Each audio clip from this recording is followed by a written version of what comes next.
देखा कि दरवाजा तो बंद था, भेड़ कहां से आ सकता है। तुरंत भैंसा बन गया, तुरंत इंद्र रूप धारण कर लिया, भयावह, प्रिय, ऐसे कई रूप बदल बदल, क्योंकि ऐसी विपरीत निंदनीय और बंदनीय दोनों रूप धारण कर रहा है। दुर्गति को प्राप्त हुआ प्रेतात्मा, घोर पापी को भी भगवत प्राप्ति कराने में समर्थ है भगवत चर्चा। नारद जी ने कहा इसका कोई उदाहरण दिया जाए तो ज्यादा समझ में आ जाए। तो उनका हम तुम्हें एक प्राचीन इतिहास सुनाते हैं। पूर्व काल में तुंगभद्रा नदी के तट पर एक अनुपम नगर बसा हुआ था। उसमें सभी वर्णों के लोग अपने अपने धर्माचरण करते, सत्य में तत्पर रहते थे। उस नगर में समस्त वेदों का ज्ञाता, श्रौत स्मार्त कर्मों में निपुण एक ब्राह्मण रहते थे जिनका नाम था आत्मदेव। तेज तो ऐसा था मानो दूसरे सूर्य भगवान ही हो। ब्राह्मण तेजस्वी, वैदज्ञ, सत्कर्म अनुष्ठान करने वाला, और कभी उसके दरवाजे से कोई भिक्षुक वापस नहीं लौटा। इतना उदार हृदय वाला, देगा ही कुछ न कुछ। पर पूर्व प्रारब्ध के अनुसार उनकी जो पत्नी थी उनका नाम था धुंधुली। पति का नाम आत्मदेव और पत्नी का नाम धुंधुली था। सुंदरी थी, कुलीन थी, पर लड़ाकू स्वभाव था, अपनी बात पे अड़ जाना। अब वो बड़े ज्ञानी थे, वेदज्ञ, वेद के ज्ञाता, इसलिए वो शांत रहते थे। लड़ाई घर में नहीं होती, वो लड़ने वाली ही बात करती थी, पर वो शांत रहते थे। जब घर में नहीं होती तो पड़ोसी से जाके भिड़ना, जरा जरा से कारण में। क्रूर स्वभाव, बकवादी स्वभाव, गृह कार्य में निपुण लेकिन कंजूस और झगड़ालू प्रारब्ध है। भोग विलास की कमी नहीं थी, खूब संपत्ति थी, घर बढ़िया सुंदर, परंतु सुख नहीं था। क्योंकि जब आत्मदेव घर में आते तो बस उपद्रव, लड़ाई, झगड़ा, सब बड़ा नरक समझो। जिसकी घर में अशांति हो, झगड़ा होता हो, बड़ा नरक है। चैन से नमक रोटी खाए, प्यार से जीवे तो गृहस्थी धन्य। और खूब बढ़िया सब व्यवस्थाएं हैं, पर कलह, अशांति, मन नहीं मिल रहा एक दूसरे। ये बहुत धीरे धीरे अवस्था डल गई, कोई संतान ही नहीं हुई। बड़े बड़े पुण्य कर्म किए, खूब दान पुण्य किया, लेकिन संतान नहीं हुई। अब वो ब्राह्मण बड़े चिंतातुर हुए आत्मदेव की, जिसके संतान न हो तो फिर उसको पिंडदान कौन करेगा। गृहस्थी में विचार होता, कुल परंपरागत चलाने वाला तो कोई होना चाहिए। अब वो बड़े चिंतातुर हुए, हर उपाय करके हार गए थे। तो एक दिन उनके मन में आया कि एकांत जंगल में चलते हैं और अपने प्राणों को त्याग देते हैं। क्योंकि घर में जाओ तो कलह है, न कोई संतान है। अब क्या, सब कुछ करके देख लिया, बुढ़ापा आ रहा है, पुत्र तो हुआ नहीं, तो कम से कम पुत्र होता तो कुल परंपरा चलाने। अब क्या, वो ऐसी भावना में थे कि जीवन व्यर्थ है, जंगल को चल दिए। उधर एक सरोवर में प्यास बुझाने के लिए एक महान संत आ रहे थे। जब कोई धर्मात्मा पुरुष दुखी होता है तो भगवान अव्यक्त रूप से संतों से मिला देते हैं। वो सन्यासी महात्मा थे। ब्राह्मण देखा कि वो जब जल पी चुके तो जाके साष्टांग दंडवत किया, शास्त्रों का ज्ञान था, हाथ जोड़कर खड़े हो गए। तो कथम रोदसी विप्रत्वम काते चिंता बलियसी वदत्वम सब्बत सत्वरम मह्यम स्वस्य दुखस्य कारणम। ये लंबी लंबी सांसें खींच रहे हो, उदास खड़े हो, दुखी दिखाई दे रहे हो। देखने से तो लगता है कि तुम ब्राह्मण हो, क्योंकि तेजस्वी हो। क्या चिंता है तुम्हारी जो तुम जल्दी जल्दी श्वासें खींच रहे हो लंबी, और दुख प्रकट कर रहे हो। ब्राह्मण ने कहा, महाराज आखिरी उपाय आप हैं। वैसे तो मैं बताऊं, अपने जीवन से निराश हो चुका हूं।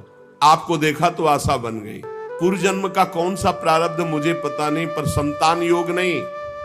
अब मेरे पितर गरम गरम आंसू चिंता जनित छोड़ रहे हैं, क्योंकि पिंडदान करने वाला हमारे कुल में कोई नहीं रहा, संतानें नहीं उत्पन्न हुई। बहुत दुखी हो गया हूं। सही बताऊं, मैं आम प्राण त्यागने आया हूं जंगल में। मेरा मन मुझे धिक्कारता है कि तुम्हारा सब कुछ बेकार जब संतान नहीं। और यहां तक कि मैं जिस गाय को पालता हूं वो भी बछड़ा नहीं देती, वो भी बांझ हो जाती है। यहां तक कि जो पेड़ लगाता हूं उसमें भी फूल फल नहीं आते। कितना मैं दुर्भागी हूं, बड़ा भागा हूं। अब मैं अपने प्राण त्यागने आया हूं। फूट फूट कर रोने लगे। संत का हृदय बड़ा करुणामय होता है। संत चाहे तो नवीन प्रारब्ध तत्काल रच सकते हैं, क्योंकि भगवान के भजन में अपार सामर्थ्य है। उन्होंने अपनी दिव्य दृष्टि से देखा, कहा आत्मदेव ब्राह्मण, पुत्र का मोह तो छोड़ दो, आप विवेक का आश्रय लो, भजन करो। मैं तुम्हारी रेखा को देख रहा हूं, एक जन्म नहीं 7 जन्म तक कोई संतान है ही नहीं। देखो संतान के पीछे मत पड़ो। राजा सगर, महाराज अंग, बड़े बड़े संतान में बहुत दुख भोगे हैं। अब तुम भजन करो, जंगल में निकल आए, भजन करो, संतान की आशा छोड़ो। ब्राह्मण ने कहा कि मुझे उपदेश नहीं, ये उपदेश नहीं सब पढ़ाऊं, मुझे पुत्र चाहिए, पुत्र देव, नहीं मैं आपके सामने अभी प्राण त्यागता हूं, मुझे पुत्र चाहिए। ब्राह्मण का ऐसा आग्रह देख करके सन्यासी जी ने कहा कि देखो, विधाता के लेख को कोई मिटा नहीं सकता, चित्रकेतु का चरित्र पढ़ के देख लेना। दैव जिसके उद्योग को कुचल देता है वो सफल नहीं होता है, तुम्हें पुत्र सुख नहीं है। उन्होंने कहा फिर हम कह रहे हैं बस अब पुत्र का आशीर्वाद दे ही दो, नहीं तो प्राण त्याग देंगे आपके सामने।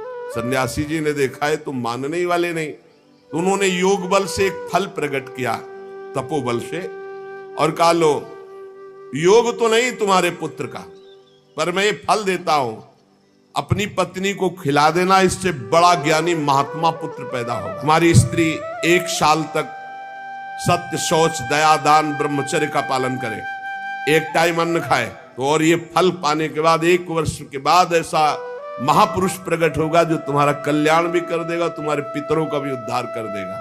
वो योगी राज सन्यासी फल दिए। अब तो आत्मदेव बड़े प्रसन्न हुए क्योंकि कामना पूर्ण हो गई। फल लेकर आए धुंधुली, उनकी पत्नी थी जो लड़ाकू स्वभाव की, बड़ा क्रूर स्वभाव, दुष्ट स्वभाव, वैसे ही क्रूर स्वभाव था। आके कहा हो भाग्य, एक सन्यासी मिले, वो फल दिए, और उन्होंने नियम बताया है कि 1 साल तक सत्य बोलोगी, पवित्र रहोगी, दूसरों को दान करोगी, एक समय तुम अन्न खाओगी, और बहुत शुद्ध स्वभाव वाला महात्मा बालक पैदा होगा, ये फल खा लो। तो उन्होंने कहा कि फल तुरंत थोड़ी खाया जाता, नहा धो के बड़े पवित्रता से खाया जाता, लाओ तो जाओ आप निश्चिंत रहो। बोलने अगर हमारे सामने पाल, तुम्हें विश्वास नहीं, वो डरते भी थे, घर के बाहर हो गए। अब वो कुटिल स्वभाव की थी, क्रूर स्वभाव की। उन्होंने अपनी बहन को बुलाया और रो रो के कहने लगी कि बहन मुझे बड़ी चिंता हो गई, समस्या आ गई। क्या? बोले पंडित जी जो ये फल लाए हैं, फल से गर्भ रह जाएगा। पहले तो नियम बता गए हैं कि 1 साल तक झूठ नहीं बोलना, पवित्र रहना है, और दूसरों को दान देना, एक समय अन्न खाना है। अब हम तो बड़ी भयभीत हैं कि जब पेट में गर्भ बढ़ेगा तो भोजन कम हो जाएगा, पेट बढ़ेगा तो भोजन कम हो जाएगा। ये तो मैंने कर नहीं सकती क्योंकि 3 बार तो हमको अच्छा भोजन चाहिए, पंडित जी का 1 बार खाना, ये तो हो नहीं सकता। अच्छा गर्भ बढ़ा, पेट बढ़ा, खाया पिया जाएगा नहीं, बहुत परेशानी उसमें लगेगी। और कहीं दैववश से अगर डाकू आ गए तो भाग भी नहीं पाऊंगी। चलो डाकू ना आए, कहीं आग लग गई घर में, तब तो हम जल के मरी जाएंगे क्योंकि गर्भ पेट में, ये तो हमसे नहीं। और फिर गर्भ निकलते समय सुना बहुत कष्ट होता है, ये सब हमसे नहीं होने वाला। देखो एक क्रूर स्वभाव की नकारात्मक सोच। और कहीं प्रसव काल में गर्भ टेढ़ा हो गया तो हम तो मरी जाएंगे, ये तो हमसे नहीं होगा। और अगर गर्भ हमारा बड़ा होने लगा और घर में ननद आ गई, सब माल मता समेटती रहेगी, हम तो कुछ लड़ ही नहीं पाएंगे क्योंकि लड़ने लायक नहीं रहेंगी।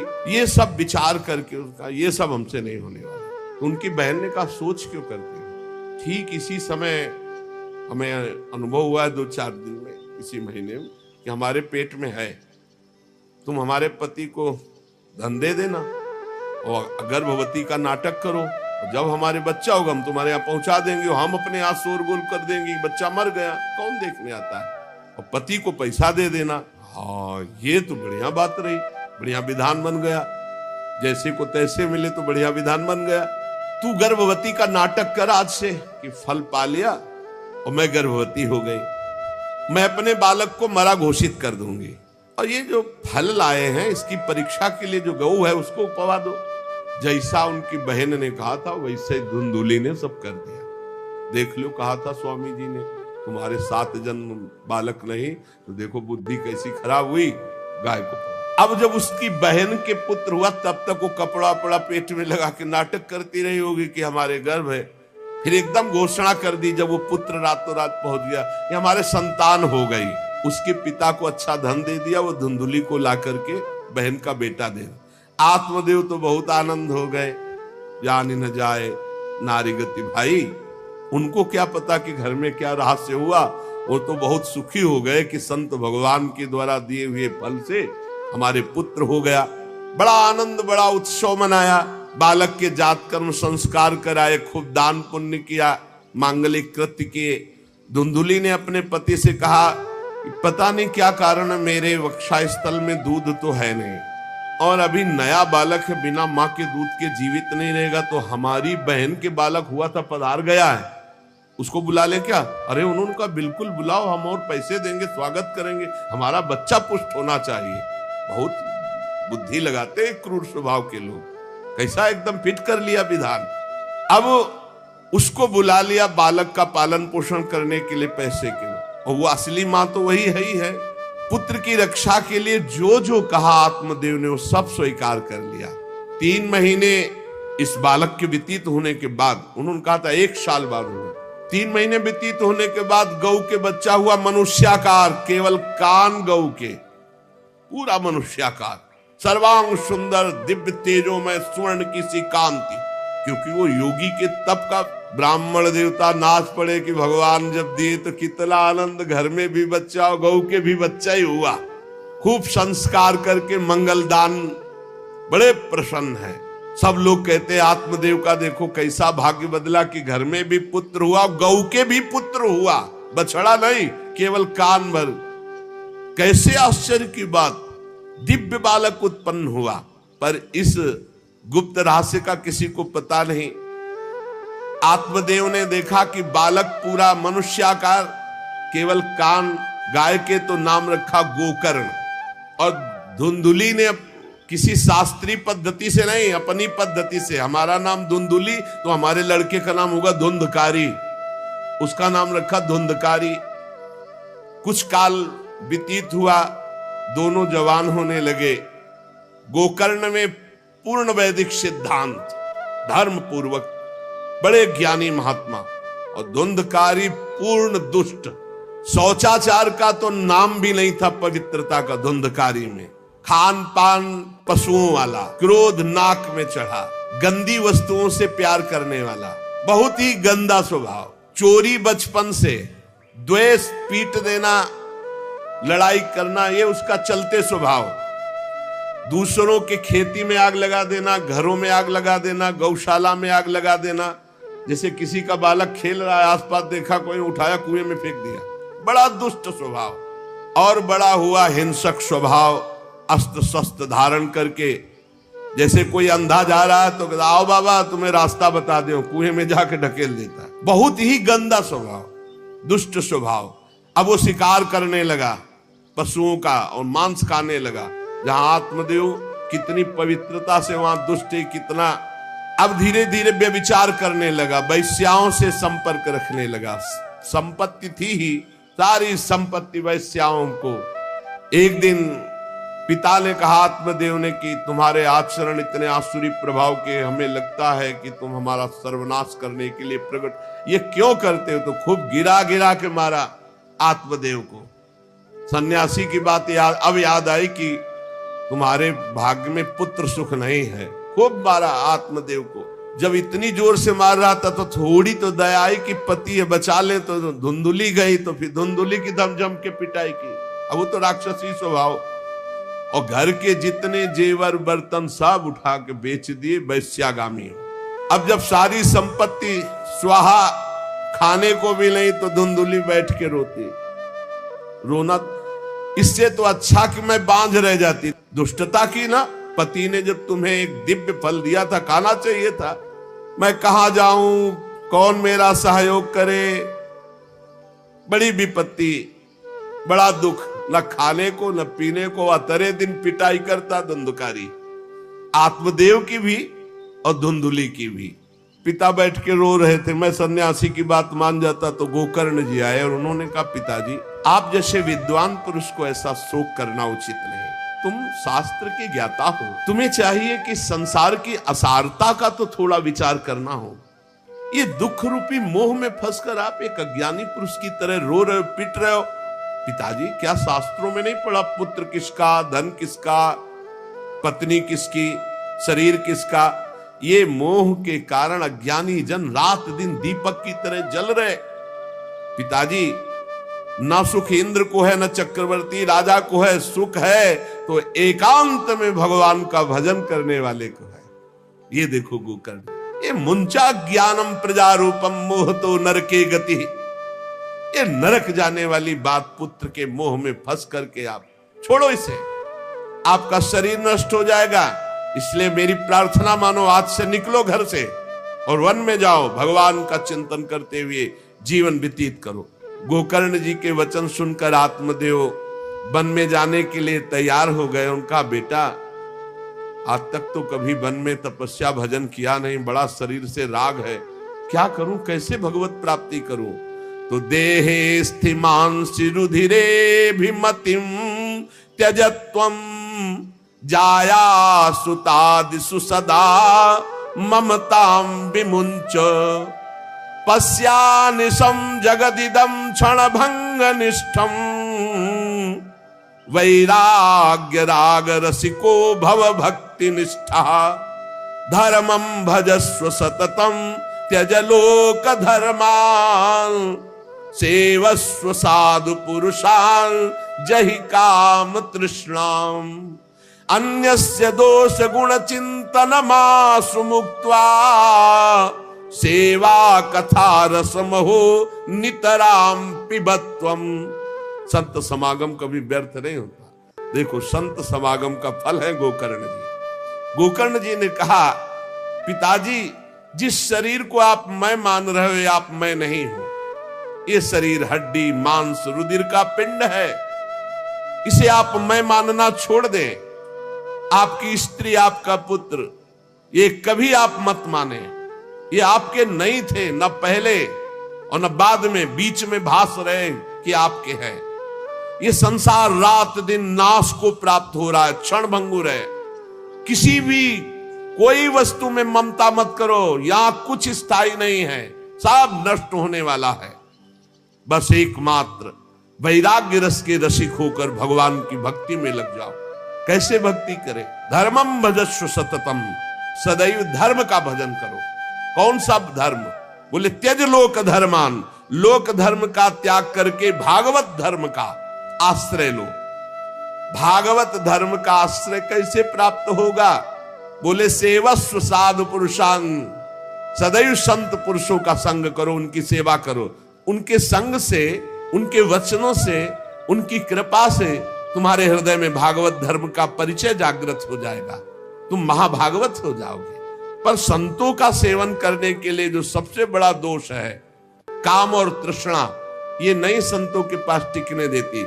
इसलिए जही काम तृष्णा, कामना और भोगे हुए भोगों को जो भोगने की इच्छा, तृष्णा, इनका त्याग करके संत संग करो। और जब संत संग होने लगे तो सावधान हो जाओ। अन्यस्य दोष गुण चिंतन मासु मुक्त्वा, दूसरे के गुण दोषों का चिंतन न करके श्री भगवान का चिंतन करे, भगवान की सेवा करे, भगवान की कथा लीला सुने, तो उसको नित्य भगवत धाम की प्राप्ति हो जाती है। हे पिताजी, शरीर से मैंपन छोड़ दीजिए और शरीर संबंधियों से मेरापन छोड़ दीजिए और भागवत धर्म का आश्रय लेकर संत समागम कीजिए। सदैव संतों की सेवा, भगवत सेवा, नाम जप, लीला कथा, श्रवण गायन, इसी से भगवत प्राप्ति हो जाएगी। बस उसी समय गोकर्ण को मन से प्रणाम करके कि भगवान गुरु रूप से इसी रूप में आकर मुझे उपदेश दे रहे, उसी समय आत्मदेव जी ने तो घर छोड़ दिया और वन की यात्रा की। 60 वर्ष की आयु हो चुकी थी, पर ज्ञान था शास्त्रों का। बड़ी निष्ठा से अपनी बुद्धि को समेटा संसार से और रात दिन भगवान के चिंतन में लगा दिया। भगवान के चिंतन और भागवत के 10वें स्कंद का रोज पाठ पूरा, जो भागवत का 10वां स्कंद हो श्री कृष्ण लीला चरित्र से भरा हुआ है, पूरा पाठ और निरंतर नाम जप, इसके प्रभाव से श्री कृष्ण चंद्र की प्राप्ति हुई गोकर्ण जी के उपदेश से आत्मदेव की। अब जब पिता बन को चले गए तो और छूट, वैसे मानता तो था ही नहीं, पर और छूट हो गई। अब धुंधकारी ने उठाई लाठी डंडा, जो धुंधुली की डट के पिटाई की और कहा बता धन कहाँ है। अब जितना धन था तो सब ले गए। फिर जलती हुई लकड़ी लुकाठी, उससे बता धन कहाँ है। किसी तरह छूट पाई तो भागते हुए जाकर कुएं में गिरकर अपने शरीर को नष्ट कर दिया कि रोज की पिटाई से अच्छा एक बार दुर्गति को प्राप्त हुई। धुंधुली दुर्गति को प्राप्त हुई। पति आत्मदेव श्री कृष्णचंद्र को प्राप्त हुई। योगनिष्ठ गोकर्ण जी ने जब देखा कि धुंधकारी का आतंक बढ़ रहा है तो उन्होंने छोड़ दिया। जो ज्ञानी पुरुष होते प्रपंच नहीं स्वीकार करते, उनको कोई सुख दुख इससे नहीं, उदासीन भाव से तीर्थ यात्रा को निकल गए। धुंधकारी ने 5 वैश्याओं को अपने संग में रखा, सब नौजवान वैश्याएं। अब उनके लिए पशुओं का मांस चोरी करके उनकी मनोकामनाएं पूरी करना। बुद्धि भ्रष्ट थी, आचरण भ्रष्ट थे, क्रूर कर्मा। एक दिन उन वैश्याओं ने कहा कि हमको तो हार नहीं पहनाया आज तक, कामना होती है। अब 5 को हार लाने के लिए तो बहुत रुपया चाहिए। मौत की भी उसको कोई भय नहीं रह गई थी। वो जिसको देखता काट करके जो मिलता धन एकत्रित करके 5 के लिए सुंदर आभूषण हार। अब हिंसा में उतरा जो तो उसके लिए क्या। स्त्रियों ने सोचा कि नित्य नवीन चोरी करता है, आज हमने हार के लिए कहा तो 5 के लिए व्यवस्था कर दिया। पकड़ा जाएगा, जब ये पकड़ा जाएगा तो राजा इसे फांसी देंगे, तो हमको भी 5 को फांसी मिलेगी। मरना तो है ही है ना इसे। 5 ने विचार किया मरना तो है ही, राजा फांसी देगा तो हम ही फांसी दे देती है, तो कम से कम हम तो बच जाएंगे। बुरे कर्म का बुरा ही परिणाम होता है, कुछ भी कोई कर ले। धुंधुली कुएं में शरीर त्याग करके दुर्गति को प्राप्त हुई। ये जब जिन वैश्याओं के लिए प्राणों की बाजी लगा करके सब कुछ ला रहा, जानते उनका प्लान क्या बना कि ये चोरी करता है, पकड़ा जाएगा, फांसी की सजा होगी, मारा ही जाएगा। और जब ये पकड़ा जाएगा तो हम भी पकड़ी जाएंगी, तो फांसी की सजा इसको होगी, तो वही हम दे देती है, तो हम तो बच जाएंगी। और सारा धन लेके रात्रि में निकल लेंगी 5 ने गुप्त रूप से ऐसा संकल्प बना लिया। धुंधकारी सो रहा था, 5 गए। अब 5 हैं, हाथ पैर 4 ही तो है, पैर 2 और 2 हाथ, 4 उसमें लग गई और एक जो है रस्सी से पूरा चारपाई पे बांध दिया। और जब उसकी आंख खुली तो रस्सी गले में डाल करके फांसी लगा रही पड़े पड़े। पर वो बहुत पापी आदमी, जल्दी मरने वाला तो था नहीं, खूब गला दबाया। अब बड़ी चिंता हुई वैश्याओं को कि अगर मरेगा नहीं तो हमें काट डालेगा ये।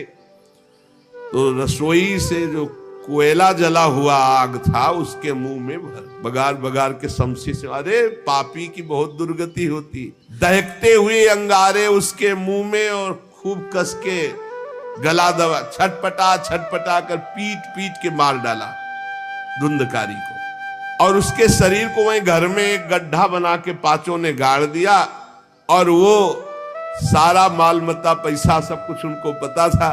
स्त्रीणाम नैतु विश्वासम दुष्टानाम कारेत बुधा, विश्वासे यह स्थितो मूढ़ा सदुखई परिभूयते। शास्त्र कहता है जो व्यभिचारिणी दुष्ट स्वभाव वाली, जो केवल अर्थ पर दृष्टि रख करके धर्म का त्याग करने वाली है, स्त्रीणाम नैतु विश्वासम दुष्टानाम कारेत बुधा।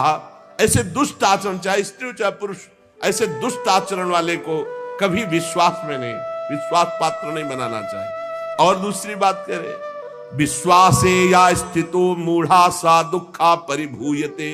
जो विश्वास करेगा अंत में मारा जाएगा, पर विश्वास पक्का हो जाएगा। क्यों? सुधामयम वचो अमृतमय वचन, विश्वास हो जाए। सुधामयम वचो यासाम कामिनाम रसवर्धनम, हृदय में काम रसवर्धन। हृदयम क्षुरधाराभाम प्रियः को नाम योषिताम। बहुत सावधान। उन दुष्ट स्त्रियों ने बहुत तरह से मार मार करके धुंधकारी, मुंह में अंगारा, गले में रस्सी, मार डंडों से मार मार के मार डाला। बहुत बुरी तरह मारा धुंधकारी को। अब जब दिन में निकलना चाह तो लोग आज धुंधकारी नहीं देखा, बोले प्रीतम किसी कार्य से बाहर गए हैं, और असर लगाकर 5 माल मत्ता लेके भाग गए। बहुत सावधान। संघृत्य वित्तम तायाता कुलटा बहु भर्तिका, धुंधकारी बभूवाथ महान प्रेतः कुकर्मतः। जो कई पुरुषों से सहवास करती है या कई स्त्रियों से जो सहवास करता है, ऐसा अपवित्र हो जाता है कि उसके छूने मात्र से पुण्य नष्ट हो जाते हैं। तो ये तो उनके संग से ही रह रहा था, उसे वैश्या उसे ही कहते हैं। उन वैश्याओं के संग से सारे सुकृत नष्ट हो चुके थे, महान पाप का स्वरूप हो गया था और वो सब भाग चुकी थी। तो धुंधकारी को भयंकर प्रेत योनि की प्राप्ति हुई, प्रेत योनि, भयंकर प्रेत योनि। अब वो बवंडर रूप, जो चक्रवात जैसे बवंडर देखते हो ना, वो रूप धारण करके दसों दिशाओं में भटकता। और प्रेत को स्वयं से पानी पीने के लिए कोई सुविधा नहीं, ऐसा नहीं नदी के किनारे रह रहा तो पानी पी लेगा, वो किसी को पकड़ेगा तब उसके द्वारा जो उसको पानी पिलाया जाएगा वो उसको मिलेगा। ऐसे पानी नहीं पी सकता, ना कुछ खा सकता है, ना कहीं विश्राम कर सकता है। वो बस हा दई चिल्लाता हुआ रोता हुआ भटकता है। प्रेत योनि बड़ी भयानक होती है। जब तीर्थ यात्रा करके गोकर्ण जी लौटे तो सुना कि धुंधकारी का लापता, मार डाला गया। तब उन्होंने फिर गए और वहां पिंडदान किया धुंधकारी के लिए भी। बड़े महात्मा थे गोकर्ण, श्राद्ध किया और काफी तीर्थों में मंत्रानुष्ठान किया कि इसका कल्याण हो जाए। ये सब करके लौट आए अपने पिता आत्मदेव के घर में। रात्रि में कोई देख ना पावे इसलिए सीधे अपने घर में गए और शयन किया। और वहीं गड़ा था धुंधकारी, प्रेत आत्मा बन के वो मड़रा रहा था। वही प्रेत आत्मा ऐसे को नहीं छूती जो भगवान का भजन करते। देखो, अब जे धुंधकारी ने देखा कि गोकर्ण आए हैं तो उसको तसल्ली हुई कि महात्मा हमारा कल्याण कर देगा। वो प्रकट हुआ, भेड़ा बना। धुंधकारी पहले भेड़ बना बड़ा, और ऐसे गोकर्ण जी ने देखा कि दरवाजा तो बंद था, भेड़ कहां से आ सकता है। तुरंत भैंसा बन गया, तुरंत इंद्र रूप धारण कर लिया, भयावा प्रिय, ऐसे कई रूप बदल तब उन्होंने कहा ये विपरीत अवस्था, इसका मतलब ये प्रेत है। क्योंकि ऐसी विपरीत निंदनीय और बंदनीय दोनों रूप धारण कर रहा है, दुर्गति को प्राप्त हुआ प्रेत आत्मा है। वो डरने वाले तो थे नहीं, ज्ञानी महात्मा थे। गोकर्ण ने कहा कस्तो मुग्र तरो रात्रौ कुतो यातो दशामिमाम किंवा प्रेता पिशाचो वा राक्षसो शीत संसना। कौन है तू? प्रेत है, पिशाच है, राक्षस है, क्या है ये? क्या नाटक कर रहा है? कभी भेड़ बनता, कभी भैंसा बनता, कभी इंद्र बनता, कभी ये रूप। कौन है तू? ये अधोगति को प्राप्त कैसे हुआ तू? गोकर्ण जी डरे नहीं। अगर सच्चा महात्मा न हो तब तो भयभीत हो जाए। गोकर्ण जी सच्चे महात्मा है। अब वो चिल्ला चिल्ला के केवल रो रहा, एक शब्द भी नहीं बोल पा रहा। तो गोकर्ण जी समझ गए अधिक पाप होने के कारण ये बोल नहीं सकता। तब अंजलि में जल लिया और कई मंत्रों का जाप किया और फिर उसके ऊपर फेंका। जे भी फेंका तब बोल पाया, भैया मैं आपका भाई धुंधकारी हूं, बचा लो, मेरी भारी दुर्गति हो गई। मैं तुम्हारा भाई हूं, मैं धुंधकारी हूं। अब मुझे बहुत कष्ट हो रहा, पश्चाताप हो रहा, मैंने सब कुछ नष्ट कर दिया, धर्म भ्रष्ट पापाचारी। अब मेरी बड़ी दुर्गति है। उन उल्टा वैश्याओं ने मुझे तड़पा करके मारा है। मैं कुछ कर नहीं सकता इस समय। ऐसा थोड़ी कि प्रेत है जिसको चाहे पटक दे, ऐसा नहीं है, ऐसा विधान नहीं। पहले वैश्याओं को मारता जाके, मैं कुछ कर नहीं सकता। प्रेत योनि में पड़कर दुर्दशा भोग रहा हूं। अब दैवश केवल वायु से जीवित हूं, बहुत प्यासा हूं, भूखा हूं, पर नहीं खा सकता, नहीं पी सकता। आप दया समुद्र भैया मेरा उद्धार करो। गोकर्ण ने कहा कि तुम्हारा उद्धार तो हो जाना चाहिए, तुम्हारे लिए तो मैं गया में गया, वहां श्राद्ध दिया, तीर्थों में भी अनुष्ठान किया, फिर तुम्हारा प्रेत योनि से उद्धार कैसे नहीं हुआ? तो उन्होंने कहा भैया एक दो बार गया श्राद्ध से मेरा कुछ नहीं होने वाला, बहुत पापी हूं, बहुत बड़े बड़े पाप किए हैं। कोई दूसरा उपाय सोचो। छोटे मोटे पिंड दान से, दान पुण्य से मेरा उद्धार होने वाला नहीं, बहुत स्टॉक है हमारे पाप का। तुमको हम बताएं, सैकड़ों बार गया श्राद्ध करो तो भी मेरा कल्याण नहीं हो सकता, ऐसा मैं पापी हूं। कोई दूसरा उपाय सोचो।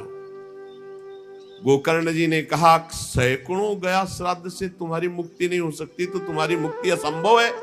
कहा भैया मैं तुम्हारे चरणों में पड़ा हूं, मुझे मेरा उद्धार करो। तो कहा ठीक है, तुम अभी इस घर से निकलो, कहीं और रहो, हम जब तुम्हें बुलाएं तब आ जाना। जाओ, हटाओ, हमारे इस घर से हटो। हटा दिया उनको। गोकर्ण जी की आज्ञा पाकर धुंधकारी बाहर भटक रहा है। रात भर विचार किया कि इसका कल्याण कैसे होगा, जब सैकड़ों गया श्राद्ध से कह रहा उद्धार नहीं होगा। अब जब प्रातः काल हुआ, दरवाजा खुला तो बहुत से विज्ञजन आकर के गोकर्ण जी से मिले। गोकर्ण ने सबसे सलाह की कि क्या हो सकता है, ऐसे ऐसे स्त्रियों ने उनको मारा और वो प्रेत योनि को प्राप्त हुए। जो लोग विद्वान थे, योगनिष्ठ थे, वेदज्ञ थे, उन्होंने कई शास्त्र पाठ आदि की बातें बताई, सबने, पर सही उत्तर नहीं मिला। गोकर्ण जी महान तपस्वी थे। गोकर्ण जी ने प्रातः काल स्नान करके अर्घ दे रहे थे, बोले औरों से क्या पूछना, सीधे सूर्य भगवान से पूछो। मंत्र का उच्चारण करते हुए सूर्य भगवान को स्थगित कर दिया, रोक दिया। बहुत बड़ी मंत्रों में तथा सर्वै सूर्य वाक्यम तन्मुक्तो स्थापितम परम गोकर्णा स्तंभनम चक्रे सूर्य वेगस्य वै, तथा सूर्य की गति को रोक दिया। और तुभ्यम नमो जगत साक्षिन ब्रूहि में मुक्ति हेतुकम। अब हम किससे पूछे, आप ही बताओ। हे जगत साक्षी भगवान सूर्य, धुंधकारी का उद्धार कैसे हो सकता है? आप कृपा करके बताइए कि धुंधकारी की मुक्ति कैसे हो सकती। गोकर्ण की प्रार्थना सुनकर भगवान सूर्यदेव ने कहा, श्रीमद् भागवत महापुराण नियम पूर्वक सुनाओ, निश्चित उसकी मुक्ति हो जाएगी। सप्ताह पारायण 7 दिन में पूरी भागवत श्लोक सहित सूर्य भगवान की आज्ञा सबने सुनी, गोकर्ण जी ने भी सुनी। बहुत सरल उपाय। गोकर्ण जी ने निश्चय किया, मैं स्वयं सुनाऊंगा और उसका उद्धार करूंगा। अब तो कथा का समय निश्चित किया। बहुत से लोग कथा सुनने के लिए वहां पहुंचे।